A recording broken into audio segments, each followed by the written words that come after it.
In this world, dragons are magical and powerful creatures with ancient lineage, true predators, and natural enemies of humans. Because of this, there are dragon hunters who make a living by accepting missions to kill these creatures and protect the cities. There are two ways to do this. The first is by freezing the dragon's blood with silver, an aura that emanates from silver weapons. And the second way is simply letting the sunlight burn their bodies. The anime begins by showing Ragna, one of these dragon hunters, emanating silver from his own hand to freeze several dragons with just one touch. Despite having this immense power, he desired to be even more powerful, showing that he was never satisfied. However, all of this was just a vision of the boy who was in the middle of training, trying to face a dragon with little result, which was a terrible time to have visions. Realizing that Ragna was having difficulties, his partner Leonica steps between him and the creature, easily finishing off the dragon. Leo tells him that he needs to stay more focused during battles as she does, and Ragna thanks her for her help by patting the girl on the head. Next, they burn the dragon's body and freeze its heart with silver, completing the job. When they return to the city, we see that Leo is considered a prodigy for having killed dozens of dragons alone, being the best hunter in the city of Ranabera, responsible for killing most of the creatures there despite being only 12 years old. Everyone envied and admired the girl, giving her various nicknames, but for Ragna, her only loyal partner, she is a hero whom he is sure will become even stronger as she grows up, and he takes several photos of his little heroine to document her growth. However, unlike Leo, Ragna had no ability to hunt dragons, which led some people to mock their partnership, like Sykes Charluk, ranked as the second best dragon hunter, with the highest number of creature kills in the city after Leo, which disappoints him because the girl didn't even know who he was. Sykes tells Ragna that he is only slowing down his partner, as his abilities are well below average, calling him nothing more than a burden. However, Leo immediately draws her sword, pointing it at Sykes to defend Ragna, leaving the hunter speechless. Leo asks him what he seeks with his silver sword and how much he desires to achieve what he wants, explaining that she seeks to have maximum strength to become stronger than anyone or anything. Because of this goal, she became a dragon hunter, as dragons are the most powerful creatures of all, and to prove that she is indeed the strongest, she wishes to face even the feared dragon god. She then asks all the people in the area if anyone wants to join her, promising to share everything they desire, such as wealth, status, and even glory. However, everyone remains silent and only Ragna speaks up, swearing to follow her as long as he can. Although she just delivered a speech worthy of the #1 dragon hunter, showing experience and determination when speaking with her partner, it becomes clear that she is still a 12-year-old girl. Even though she is a prodigy, there are still simple things that every child has, like wanting to sleep without taking a bath. At night, Ragna puts her to bed and lets her sleep peacefully while he goes to train, as his greatest desire is to become at least somewhat useful to Leo before he dies. He knows that, as he has no talent for hunting, he will never come close to her level, and he is certain that he will die at the hands of a dragon, but he wants to help her in some way before his departure. However, at that moment, he sees the figure of a man who tells him that he will never fulfill his wish of being useful to Leo because he will lose her before that happens. Then Ragna starts having visions of the city in flames, being attacked by multiple dragons, and shortly after, he sees his worst nightmare, the girl being killed by one of the creatures. Seconds later, he wakes up, realizing that he had fallen asleep while training, but is still scared by the fact that he can still hear the voice of the strange man in his head, saying that her time was near. The next day, Ragna goes shopping to cook whatever Leo wants, fulfilling all her wishes, making the girl very happy. Later, after eating the meat she craved, she falls asleep and Ragna puts her to bed as he did the previous night. In the morning, the two go to the guild hall where dragon hunters accept their missions. However, they are surprised to find that there is not a single task available that day because the city has not had many dragon attacks recently. So Leo and Ragna go outside for some fresh air, and Ragna notices that her hair has grown. He decides to take advantage of the free time to cut her hair, but while doing so, he remembers the nightmare he had about her. To make matters worse, that night he has the same horrible dream again and decides to spend the early hours of the morning training. However, even there he cannot find peace as he continues to hear the voice of the strange man telling him that you will lose Leo soon. Later, at a bar in the city, the dragon hunters gather to discuss the strange fact that winged creatures have been disappearing from the city for a few days. One of them mentions that the dragons were migrating eastward towards a city called Donna Pieru, a place that has not been attacked by them in a decade.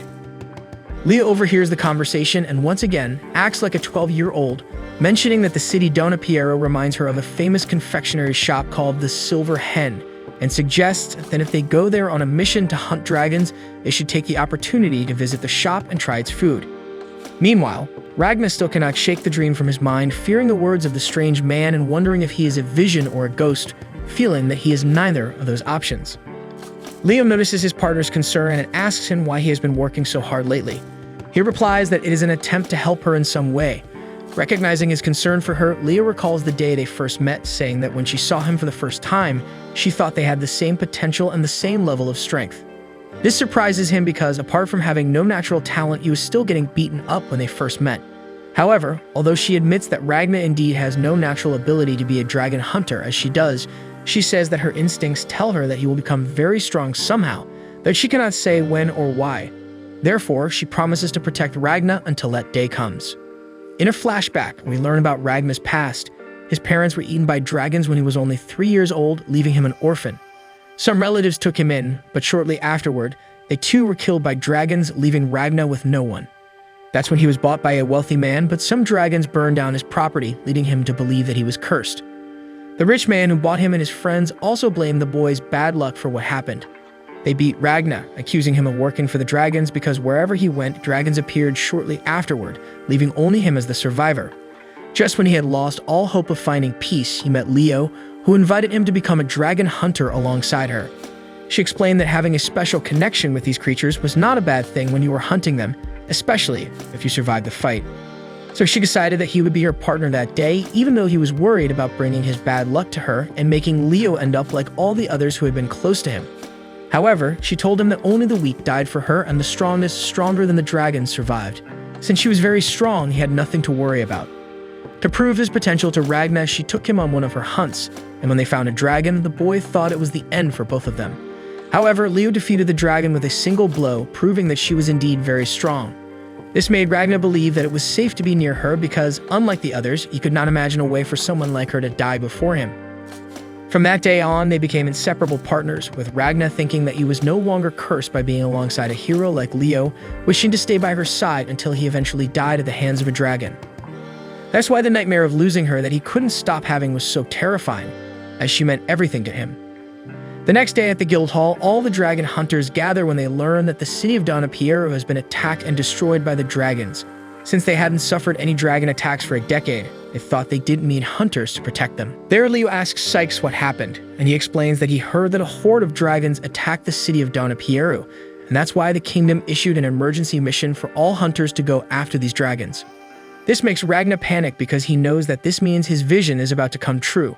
But when he tries to warn Leo about the impending danger, they hear a noise, and when they leave the guild hall, they see the city in flames and the dragon horde attacking, making Ragna recognize the similarity of the scene to his dream. Desperate, he goes after her, while the dragons attack the people who try to resist the attack in vain. Then the men see a person emerging from the flames and go to check if they are injured. However, the blood-covered man kills them all with blades made of his own blood, revealing that he too is one of the dragons, a superior one. This terrifies everyone, including the hunter Sykes, who is the second best among them.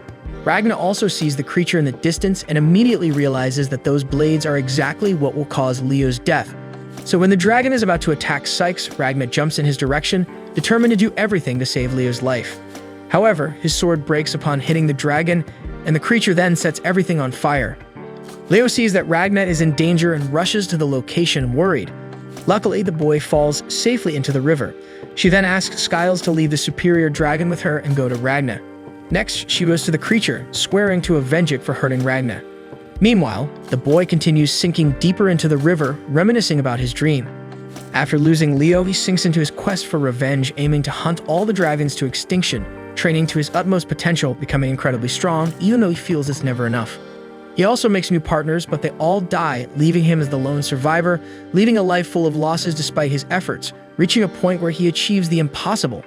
Then Ragna manages to get out of the river, encountering the man from his vision again.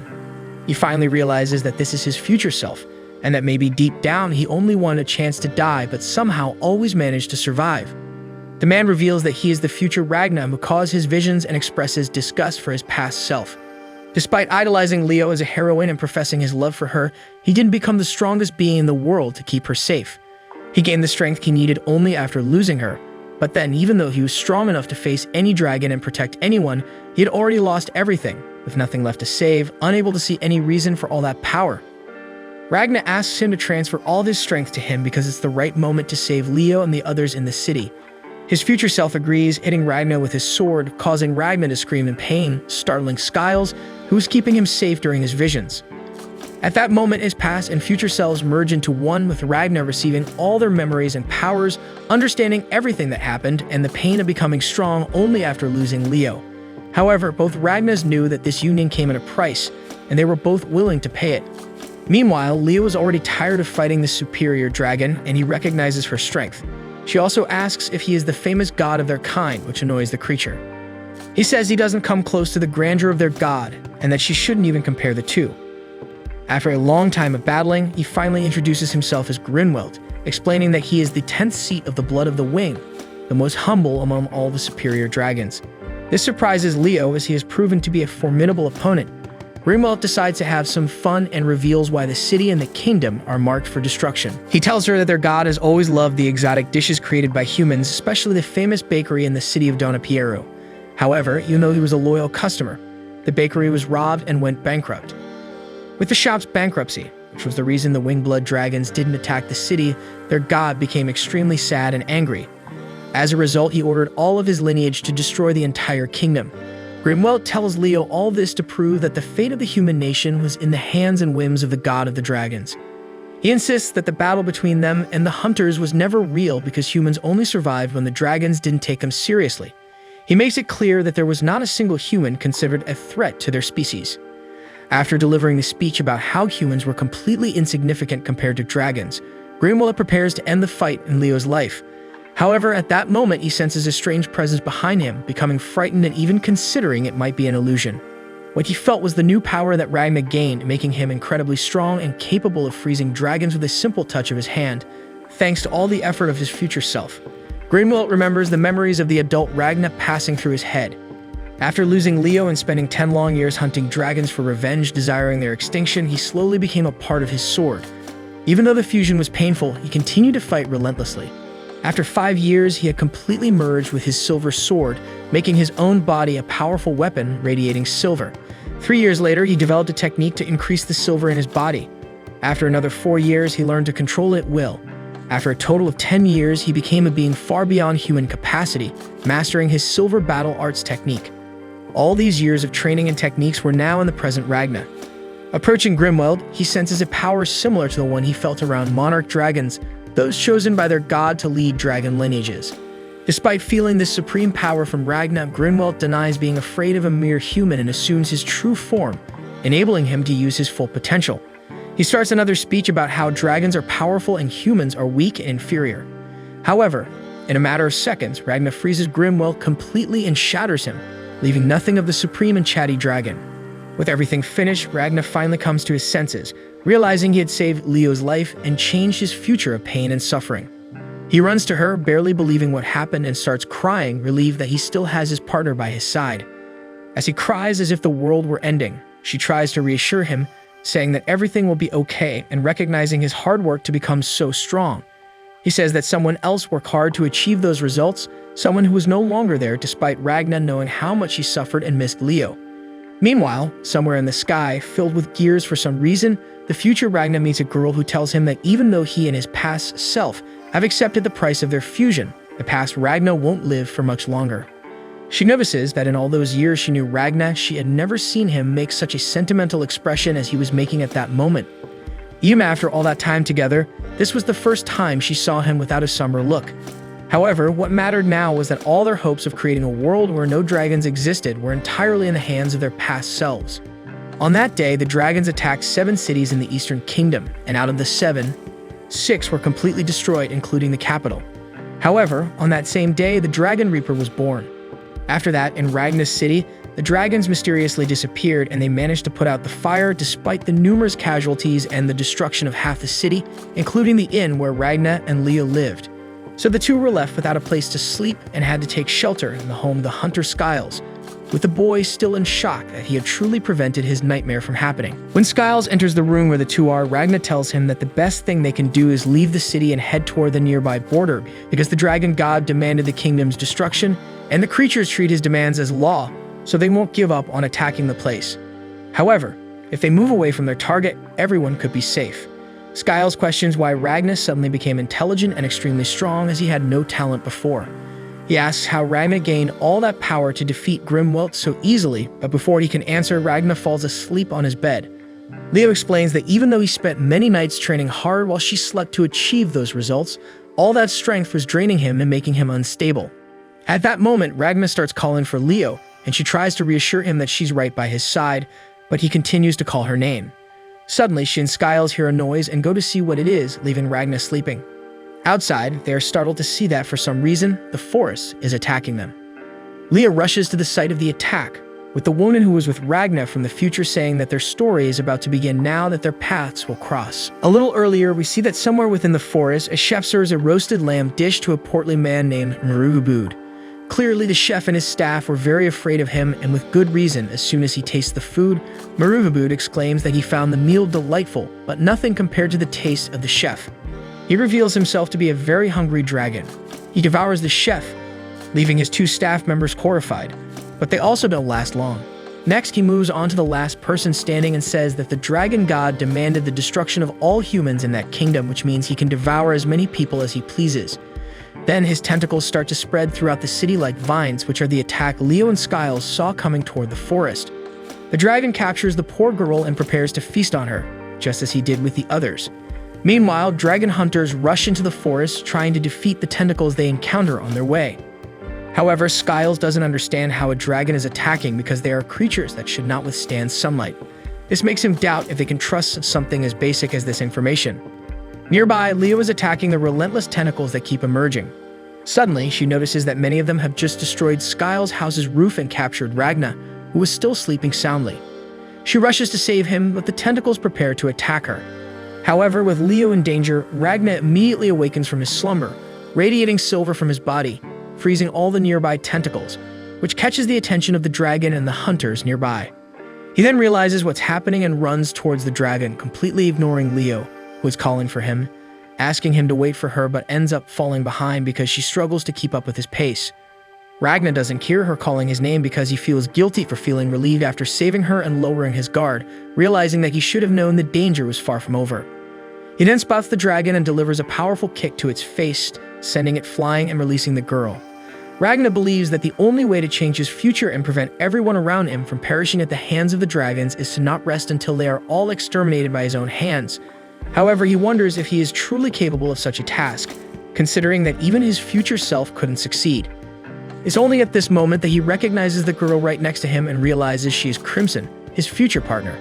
Ragna believes that Crimson must have come to find him, but her reaction indicates it was merely a coincidence. Nonetheless, he remains excited because now they can join forces in their mission to exterminate the dragons. However, the girl denies being Crimson and begins to introduce herself. Ragna interrupts her, claiming her name is Eliza Yorkshire, a 14-year-old girl from a farming village, where she worked for a man whose property was attacked by a dragon and she disappeared since then. Ragna insists that at least that was the story she told him in the future, but she corrects him, saying she doesn't understand and clarifies that her name is Elise. Ragna cuts her off again, stating that he knows she is the dragon monarch Crimson, a former Bloodwing progenitor, considered a traitor by her kind for attempting to kill their god. Ragna continues, explaining that it was Crimson who also bridged the future and the present so they could achieve their goal of exterminating the dragons from the world, including himself. Ragna then explains that they share the same objective, and for that reason, they should work together, as this time they might succeed where their future versions failed. However, the girl slaps him in the face, offended because he first referred to her as a man and then as a dragon. This catches Ragna completely by surprise, and at this moment, Leo finally arrives in the forest, exhausted from running so much. However, she's not the only one who arrives, as the dragon has also returned and is very angry that a mere human kicked it in the face. He attacks Ragna, determined to tear him apart, but Ragna tosses a small ball into the dragon's mouth, causing it to explode as he carries Leo to a safe distance from the blast. Ellis observes Ragna from a distance, and Leo looks at how everything froze due to the explosion, recognizing that her partner has become strong, just as she always felt he would, saying she just didn't think it would happen so quickly, and now it will be challenging for her to catch up to his level. Ragna then asks Leo to take the city's residents to safety at the border while he stays behind to handle something. He mentions that he will meet her once he's finished, but Leo insists that they won't part ways and she will stay with him. Ragna explains that it will be dangerous for her, but Leo points out that there's always danger in the dragon hunter's line of work and asks why he's trying to leave her behind. Ragna attempts to explain that they will only be separated for a short time, but this leaves Leo irritated. The boy is surprised as he has never seen her lose her composure like this before, considering that she always appears strong, calm, and resolute with better judgment and confidence than many adults. However, in this situation, he realizes that she is still just a 12-year-old child. Ragnar recalls what his future self said about idolizing a young girl and taking advantage of her, making him understand what he meant as he was weak, forcing her to be stronger than necessary. So he decides that he doesn't want to be weak anymore, as it's the only way he can achieve his goal and keep Leo safe. He reminds the girl of what she said when they first met, about how the weak die and the strong survive, and how that saved him, but now she is weak and won't survive if they continue together. These words hurt Leo, making her so angry that she tries to attack Ragna, but he stops her sword with just a finger and tosses her aside. He then bids her farewell, and Leo loses consciousness. When she wakes up, she is already on her way to the border, being carried by Skiles. The hunter asks what happened between them, and Leo recalls when she told Ragna about her goal to become the strongest in the world. She had held that goal since the first time she wielded her sword, but when she asked if he had a similar dream, he said that as long as he was with her, everything was fine. This brings tears to Leo's eyes because he has now achieved the maximum strength she has always strived for, without understanding why he left her alone. From a distance, Ragna watches as she and the other town's residents depart, and Lise asks if he really wanted to separate from Leo in that way. Ragna cries, saying that he can only be near people if their loss won't hurt him or if they won't die. He goes on to call her Crimson again, which irritates the girl. She says that if she were truly a dragon, she would have died as soon as the sunlight hit her. Ragna insists that the sun is not a problem because his Silver Art's powers are locked, and even though she can't use her powers properly, her weaknesses have disappeared. She tells Ragna to fulfill his mission of destroying the dragons alone and asks him to stop referring to her as a man. However, he says that she can change her gender and age at will, despite her continued denial of everything he says. This makes Ragna wonder if he will ever gain her trust. He remembers that the future Crimson said the story would begin when their paths crossed, even though it would take some time for her to trust him. So he tries to win the girl over by mentioning the things he knows and what he can do for her, explaining that he is well-versed in arithmetic and accounting, as well as reading and writing since he studied to assist Leo. He also says he can cook delicious dishes and perform other household chores, and he can make her life easier by doing various tasks for her, promising to do all the activities for her, just like he did for Leo. However, Lise finds everything very strange and refuses to form a partnership with him. At this moment, Ragna collapses with a fever, and while he's unconscious, she decides to examine his body, inadvertently revealing her dragon eye. In the future, Ragna met Crimson after defeating a dragon. She appeared to him, admitting she was impressed that a human body had reached such a high level of power. He quickly struck her down, but Crimson reappeared, asking them to join forces as together they could exterminate the dragons. However, as he was a dragon himself, Ragna struck her down again. Crimson reappeared once more, but this time with a different age, insisting that they work together. In the present, Ragna finally awakens, and Lise tells him that she helped him because she couldn't abandon the person who saved her. Ragna thinks he fainted because his body hadn't acclimated to the silver battle arts yet. Lise then asks if it's true that the dragon god ordered them to destroy the kingdom, and Ragna confirms it, saying they need to start hunting all the dragons right away. He explains that they had already accomplished this more than 20 years in the future, but now that they met earlier, they could start the hunt sooner. However, she continues to pretend not to understand, as no human knew her true form, and she doesn't understand how he knows about the future, as something like this had never happened before. Still, she admits that it seems to be quite fun, because while examining Ragna's body while he was asleep, she discovered he is fused with his silver sword, which allows him to generate and emit it. She doesn't understand how it works, but it's evident that Ragna's potential is incredibly high, which excites her and makes her want to test this new method of killing dragons. Suddenly, a dragon flies past them in the direction of the city where the people were. Immediately, Ragna carries the girl and starts running towards the dragon, determined to save the people. He asks if she has any orders, making it clear he will obey whatever she commands, which excites her. She denies being Crimson once again, but orders him to destroy all the dragons. Then, after reaching the location where all the dragons were flying, Ragna prepares to face them, creating several silver swords that defeat the dragons one by one. Crimson examines one of the weapons and realizes that, while not very well made, it has enough potential for a second-rate hunter to eliminate even superior dragons. This makes her imagine how incredible it would be if they could equip an army with such weapons. She then releases her servant, a slime inside her stomach, and finally takes on the appearance of Crimson, eliminating the remaining living dragons. Ragna is pleased to see that he was right about her being Crimson, and she says she'll accept joining forces with him on the condition that he drinks a poison that will only take effect if he attempts to rebel against her, as his silver power poses a threat and she needs some guarantee. She tells him to drink it if he truly wants to be used by her, thinking she will have to deliver a convincing speech to persuade the boy. But Ragna drinks the poison without hesitation, which surprises her. She asks why he is so determined to exterminate the dragons. Ragna explains that it's the only way he can protect everything that his future self lost. Crimson comments that it doesn't sound like a very heroic goal because it seems to be for his own benefit. However, that doesn't matter much to her because she will use and guide him on the path to the extinction of their kind, eliminating all 6 dragon lineages and then their god. But she makes it clear that when their mission is complete, Ragna must eliminate her to wipe out all the dragons from the face of the earth completely. He agrees to Crimson's terms, realizing that he has heard the same speech from her in his future. With him accepting all of her terms, she says they can start the story of how they will exterminate all the dragons in the world. After reaching an agreement with Crimson, Ragna gets to know Slime better, who appears in his human form to question the way he was speaking with his master. Ragna acts as if he already knew him, which irritates Slime. Slime asks Ragna to address him as Lord Slime because he is Crimson's #1 servant. However, she interrupts and asks Ragna to tell her about the future. He explains that they lost the battle against the dragons, but Crimson already knew that and asked Ragna for more details, such as how many dragon monarchs he killed. Crimson bombards the boy with questions he couldn't answer, and Ragna explains that he only has a general outline of the future's memory, but doesn't remember details. Ragna says he only recognized Crimson after seeing her, meaning he needed a trigger to access his memories, which Crimson finds quite convenient. Ragna asks if she was suspicious of him, and Crimson explains that she's suspicious of everyone except herself. She then asks if Ragna can use his strength to its full extent or if he can only remember the basics. Ragna explains that his strength doesn't depend on his brain but on his body, allowing him to access his full strength. Meanwhile, a superior dragon is enjoying the screams of the girls caught in its tornado, making him feel even more in tune with the wind. After some time, some dragon hunters engage in battle with the creatures, but they are no longer confident and don't feel like true hunters. At that moment, Ragna appears and swiftly eliminates all the dragons with his silver aura. Crimson expresses her interest in seeing how the boy's power works, and immediately Ragna says he will eliminate as many dragons as she wants, but Crimson doesn't want Ragna to do anything. She wants the dragon hunters to handle it.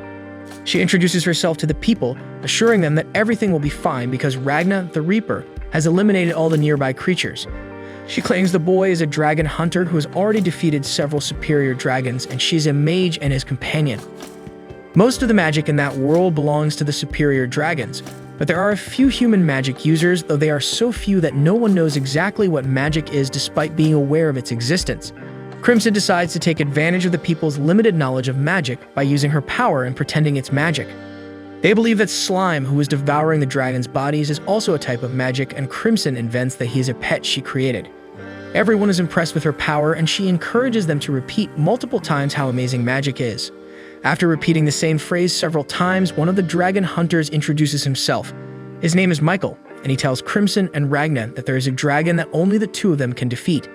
He explains that everyone there fled from a tornado that clearly had a sinister creature inside it.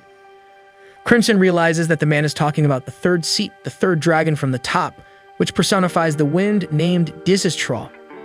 Ragna starts to leave, determined to hunt the dragon, but Crimson stops him by throwing him to the ground. The boy had exerted himself so much that he had completely worn out his muscle fibers in a way that he couldn't even stand up. Ragna hadn't realized how drained he was until she threw him to the ground. Crimson tells Ragna that he needs to remain immobile for about 3 days and asks him to leave everything to her. She then explains to the dragon hunters that the Reaper is injured and unable to move. Michael is worried and asks if she couldn't solve the situation with magic, as they were their only hope. But Crimson explains that if he exerts himself now, he could end his dragon hunter career. Another man asks if she couldn't go in his place, and Michael offers her any amount she wants, explaining that they were all willing to sell their equipment. Crimson realizes that they were willing to give up being dragon hunters and decides to have some fun. She declines Michael's offer and asks why they were so obsessed with hunting Dizistraw. After all, they were no longer in danger of their lives and could simply move on. She questions why they offered to pay any amount for the two to defeat a dragon that was no longer a threat to them. However, Crimson knew very well why they were doing this, as Dizistraw had a wide attack range. Anyone in its path had to run quickly without a moment to spare. If they all survived a dragon like that, it could only mean they heard people pleading for help behind them but ignored it to escape. After a while, they heard silence because those who begged for help had already been caught by the wind and felt the excruciating pain from its cuts. Because of this, they were now feeling guilty, as if they had blood on their hands. Michael confesses that they indeed went through all that and can't bear the voices of people still sounding in their heads. Everyone had a sense of guilt, but Michael says they knew they couldn't even scratch a superior dragon. Crimson takes this opportunity to remind them of the pride they felt as dragon hunters who protected people. Michael remembers the feeling, but at the moment, they all felt weak, seeing themselves as prey of dragons, not heroic hunters. But if the problem was power, Crimson shows them the solution in her hands, presenting Ragna's Reaper sword. She says she can't guarantee their lives, but with that weapon, they can gain the power they need to face even a superior dragon. After giving hope to everyone, she asks them to return to being dragon hunters and prepare for the hunt. And so Crimson takes them to the city of Tortir, a place full of debris.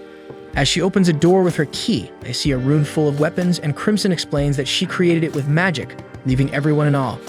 They had never seen weapons like those, and Crimson explains that what really matters are the bullets. While Ragnar recovers his body, the men train in marksmanship to prepare for the hunt. At that moment, Crimson notices that Ragnar was acting a bit strangely. She asks if he's worried that she's using people as pawns. However, the boy says he doesn't care about that since he knows Crimson will help them win, despite Crimson repeating that she's ensuring victory, not their lives. Ragnar then confesses that he was bothered by just lying around doing nothing, and that he didn't like it when she called him the Reaper because people could lose their lives by being associated with him. Crimson reminds him that Ragnar only wants to keep those who are unafraid to lose their lives or can't afford to lose close, and that's why he chose to be with a dragon like her instead of Leo. Ragnar says that Leo isn't her concern, but Crimson retorts that she is, as Leo was the reason he was in that fight, and that's why she didn't know what would happen if Ragnar lost her. Crimson wanted the boy to destroy all the dragons and wouldn't tolerate him giving up on the reason he became a dragon hunter, making Leo important to them once they became allies. Ragnar then opens up to Crimson. He explains that he feels Leo is safer near him because leaving the girl alone doesn't guarantee her safety. But even though he knows that, he can't bear the idea of losing Leo right in front of his eyes because just imagining it feels like his heart would shatter. Crimson says she can understand him a little, feeling somewhat pleased. She suggests he should put Leo into one of his empty storage containers so he could render her in a vegetative state, ensuring she doesn't resist and remains asleep in a safe place while he finishes exterminating the dragons in the world. For the dragon, it was the perfect way to protect Leo, but obviously Ragnar doesn't like the idea at all and even tries to punch Crimson with the limited movement he had. Crimson finds the situation amusing and Ragnar calls her miserable, but the dragon doesn't care because for Crimson, that's one of her main characteristics. She then mentions how annoying Ragnar's attitude was when they first met, acting as if he knew everything about her when he knew nothing. Despite that, Crimson assures Ragnar that she will kill Diz's Troll, and that while she does that, he can continue to recover and build his silver aura. Crimson then recalls that he once said he felt cursed. So she takes a weapon and shoots herself in the head. Ragnar is horrified, but immediately, Crimson reappears in a new body, proving that she indeed lives under a real curse, and she asks him never to say something like that again. Then she goes to Slime. He says that he extended one of his eyes throughout the entire city as she asked. As a gift, Crimson offers her body for Slime to feed on, making her servant very happy. He shows her everything he saw in the city, explaining that it was all destroyed and the tornado was in the middle of it, with Diz's Troll and many people inside it, floating in the wind. He says there are 16 victims in total, all of them women, all of whom are already seriously injured and lifeless. This makes Crimson think about how lonely Troll is. But while he was busy, he wouldn't bother anyone, so she decides to take advantage of the situation. While thinking, Slime feeds on her body, becoming very excited. Crimson then says it's time to attack because there are no survivors in the city, making it much better for them. However, she decides not to reveal the entire situation to Ragnar and the other dragon hunters. And so at night, Crimson says it's time to attack and gives a motivational speech, telling everyone that that day the true dragon hunters will act and eliminate an evil dragon disturbing the city. Her words make all the dragon hunters celebrate. Then they set out for the hunt, trusting Crimson completely. Diz's Troll notices them approaching and thinks that help came too late because there was no one left there who could be saved. However, no matter how much he wanted to have more fun, Diz's Troll knew that the sun would rise soon and thought it best to leave while there was still time. But Crimson grabs a megaphone to say that they are the dragon hunters who will take advantage of that morning to eliminate an evil dragon disturbing the city. She continues saying that the dragon is just a lonely being pretending to communicate with the wind when it's just a monologue. She even says that he is a creature bored of standing in the middle of nowhere by orders of a crazy master. Thinking that a mere human was saying these words, Diz's Troll becomes irritated that such a weak creature would speak this way of the dragon lineage. He believes that whoever said those words clearly didn't know him, as he is a winged blood, a third from the top, the dragon of the wind, feared by all for causing excruciating pain with his tornado.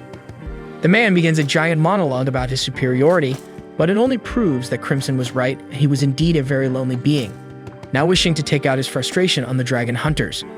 While everyone prepared to proceed with the plan, Michael couldn't help but ponder how they had spent 2 entire days preparing for that attack, putting complete trust in Crimson and pushing their fears aside.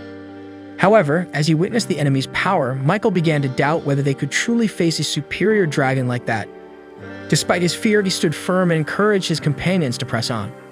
The disastrous tornado was twice as fast as the vehicle they were using. Knowing this, Crimson planned to drive towards the sun, combining the attack of sunlight with a silver attack, since only one of them wouldn't be enough to defeat a dragon like that, as his body regenerated faster than it received damage. The hunters followed the plan and fired at the dragon. Contrary to what all the hunters believed, the silver didn't freeze the dragon's blood, but rather the magical power flowing around it. It was the silver that started to freeze the disastrous tornado. However, unbeknownst to him, the bullets were regular, and it was actually the silver aura of Ragna, hidden and recovered, that was freezing his tornado.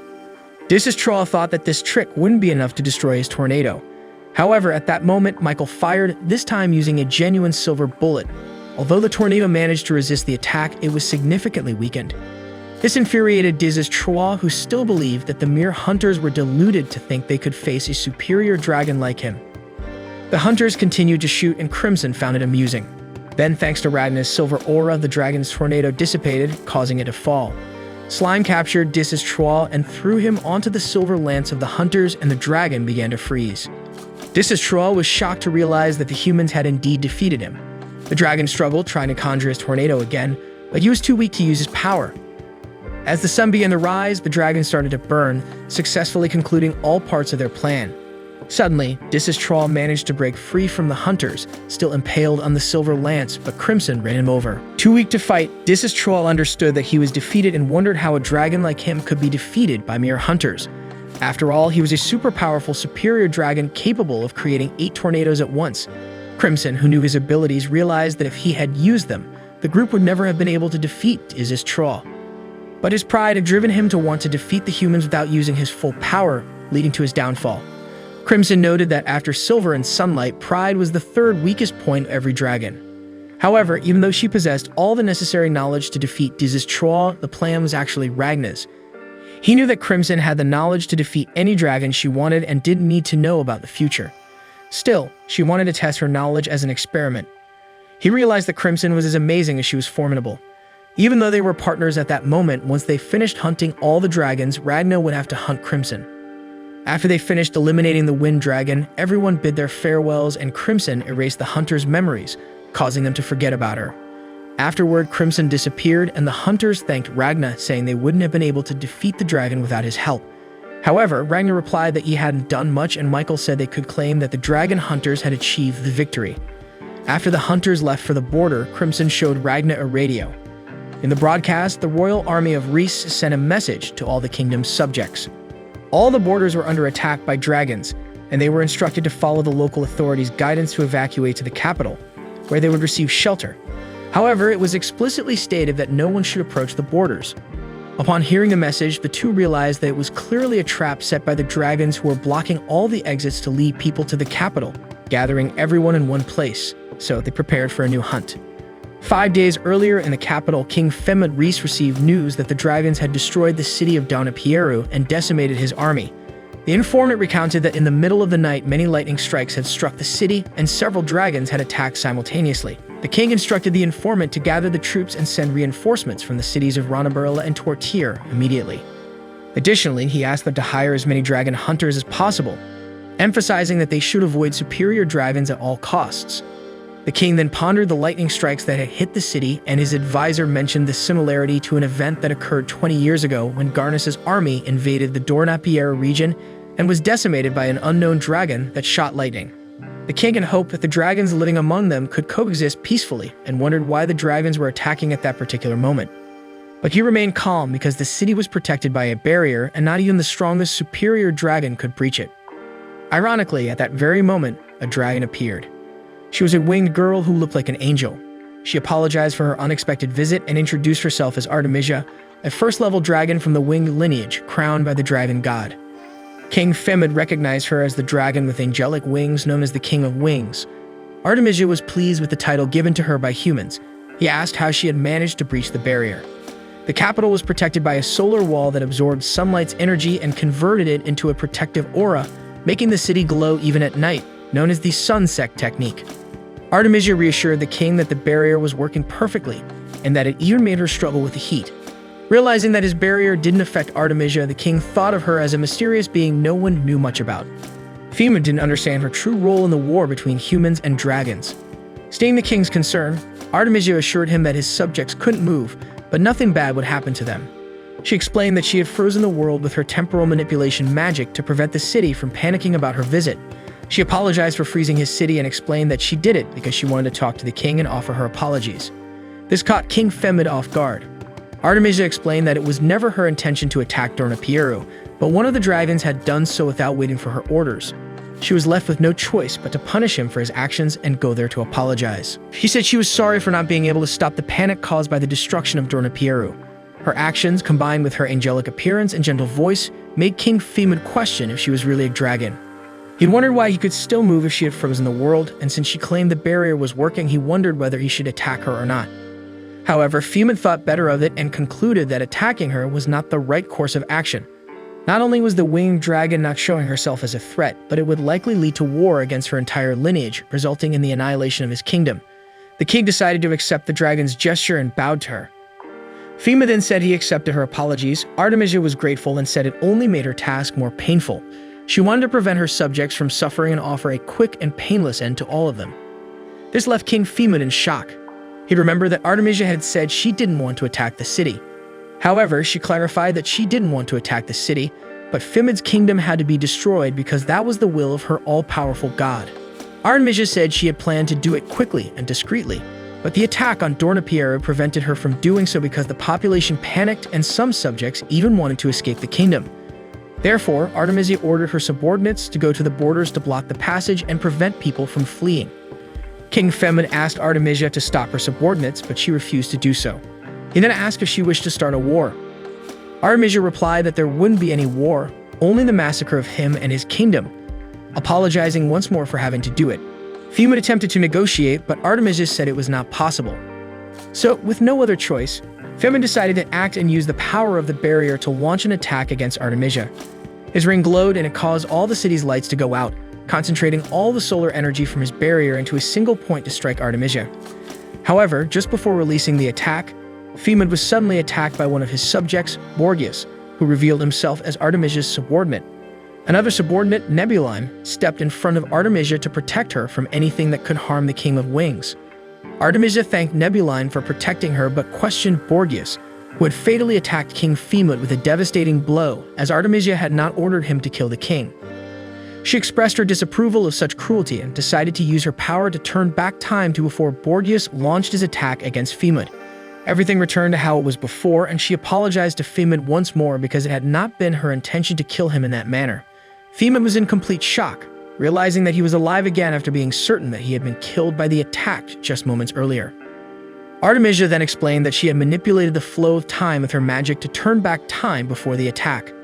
Femid was awestruck by her immense power, considering Artemisia not just a dragon but perhaps a deity.